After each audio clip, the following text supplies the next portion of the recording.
I'm not a lawyer, but Rodney Hinton Jr., the Cincinnati man who struck and killed the sheriff's deputy the day after his son was shot and killed by police, he had a bond hearing this morning, and it revealed more information about his background, his defense for this case, and what exactly happened on the day of this incident. So let me catch you up. First of all, there was some chaos as Rodney was walking into the hearing, but the video quality is not the best. So just bear with me, but watch and listen to this. Mr. Bennett, at the prior hearing before today. Have a seat. Have a seat. Have a seat, sir. Sit down. That's my brother.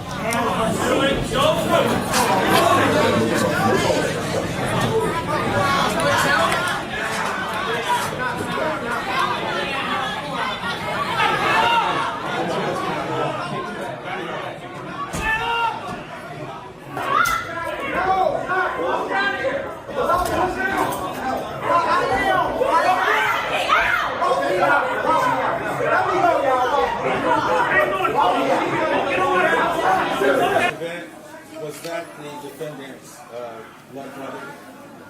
Not to my knowledge, Your Honor, no. All right. No. Okay. Once things calmed down, Rodney was brought back into the courtroom. Good morning, Mr. Hinton. Good morning. Thank you. You're right. Thank you. Thank you. And then the hearing actually began. Again, it was a bond hearing, so the state is arguing why Rodney should not be released prior to trial, and to do so, they called the lead investigator of the case to testify about the evidence they have and what they say happened that day. And as reports have said, the story starts with when Rodney was at the police station viewing body cam footage of his son. He had been coming from 801 Lynn Street, Okay. which is where the Cincinnati Police Department's criminal investigation section is located. Okay, and is that abbreviated CIS? It is. He was at CIS to meet with CPD officials to review body-worn camera footage related to an incident that had occurred the day prior. His son had been shot by a Cincinnati police officer. Approximately what time did he view that video? Shortly after 9:30 that morning. So he left the parking lot, I believe, shortly after about 10:30. He went to a couple of different locations and then later returned. 12:40 he returned to our lot. Were you able to speak to the people or some of the people or family members that he was with when he was at CIS? They said that he was upset, was agitated, and they were concerned enough about his emotional state that they did not want him driving, which is why the first time that he was there, when he left, he actually left with family members, not driving the car that he had driven to that location. So just to make sure you're following, Rodney left the police station around 10:30 a.m. after viewing the body cam footage of his son. He had driven to the police station, but he was so distraught that his family members made him leave his car at the station, and then they drove him home. About 2 hours later, so around like 12:30, Rodney comes back to the police station and drives his car alone. After he came back to pick up the car, he actually left the parking lot, followed by some family members in another car, and then a few minutes later returned to the parking lot, drove through the parking lot, and then left the parking lot again. That was at approximately, I believe, around 12:49 that he left the lot the last time. From there, proceeded up to the Clifton neighborhood. And where was Deputy Henderson working on this day? He was engaged in traffic control duties. There were graduations at the University of Cincinnati that day, and so there was a large volume of traffic in the area, and so he was controlling traffic and assisting pedestrians. He was wearing a sheriff's deputy uniform. Were you able to retrieve any video from any stationary cameras or mobile cameras? We had one camera that was a fixed camera. That camera captured them turning from Clifton Avenue onto West Martin Luther King Drive. We also had the opportunity to view camera from a vehicle that was in traffic, and it did capture the incident. Okay. From here, the investigator walks through what he says Rodney did after he spotted Sheriff Larry Henderson on that street corner. He pulled into that center lane, the median, turns into the turn lane, and stopped. There were no other cars in front of him at that point, no obstructions. The vehicle accelerated quickly, crossed into the oncoming lanes of traffic, went to the left through the intersection, directly at where Deputy Henderson was standing, struck Deputy Henderson and the metal utility pole on the northeast corner of the intersection. Were there any evidence of skid marks? No, there were no indications at any point that he tried to brake, stop, or otherwise avoid Deputy Henderson. Deputy Henderson was launched several feet through the air. He came to rest in a turn lane several feet from where the collision occurred. Was there anyone who was in the car with the defendant?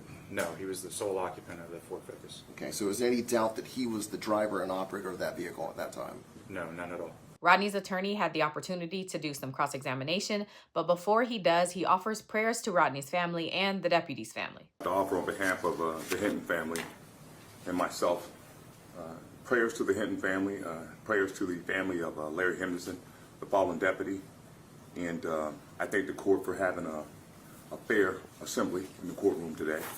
With that, I'd like to ask you a few questions, not a lot, okay? Do you know the mental history of Mr. Hinton? No, I do not know detailed mental history. Right. Do you know whether or not he's had any medically documented infirmities or conditions? Do you know that? You don't, do you? No, I do not.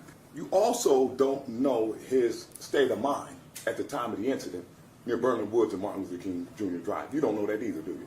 You think he intentionally did it?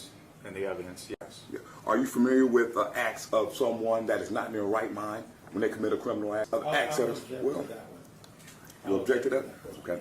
You don't know whether or not he was in his right mind at the time that he encountered Deputy Henderson. I would object again, Your Honor. Well, asked and answered a couple times. It's a different question. Judge, one of the factors with respect to the Ohio Revised Code and detaining a person with no bond is his mental condition. And in making that opinion about whether or not it's intentional, you need to know the mindset or the mens rea of the person that you're claiming intended to do this. Was he in his right mind? That's relevant with respect to your bond I determination. sustain the objection. I'm not saying that my client didn't try to intend to do this. That's not my position.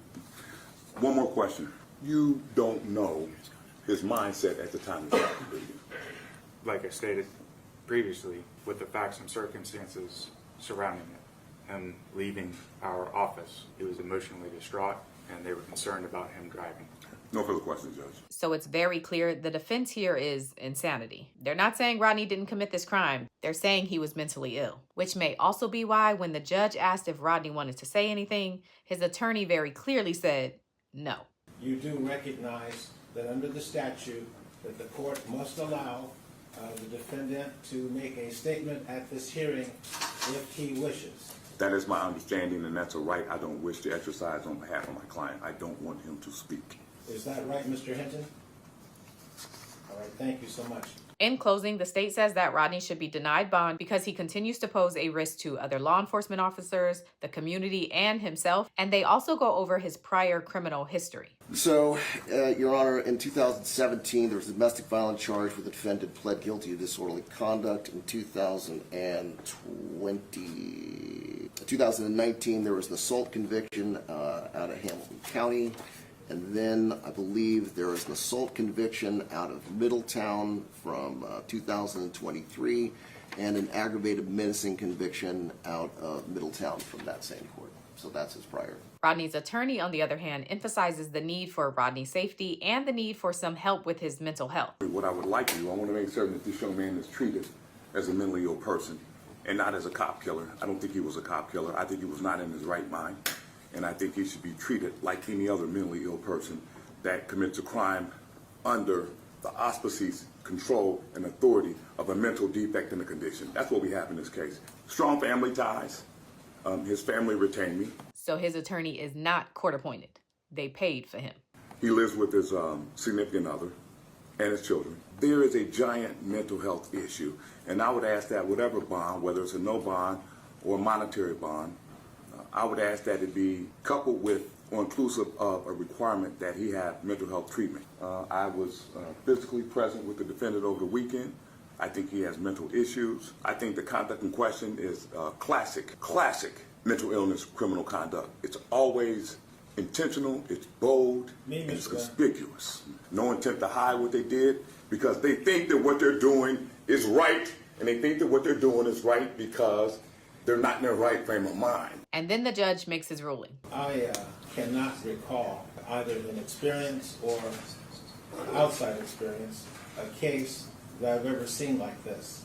Based upon the state's comments, I find it very difficult to figure out how there could be any decision based on what they said that would protect the public and the defendant under these circumstances. This is a most unusual case.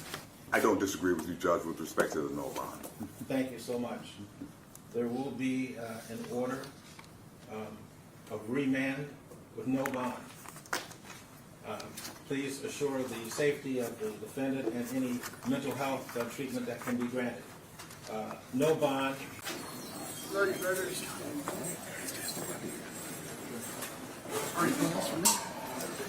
This is a terrible case.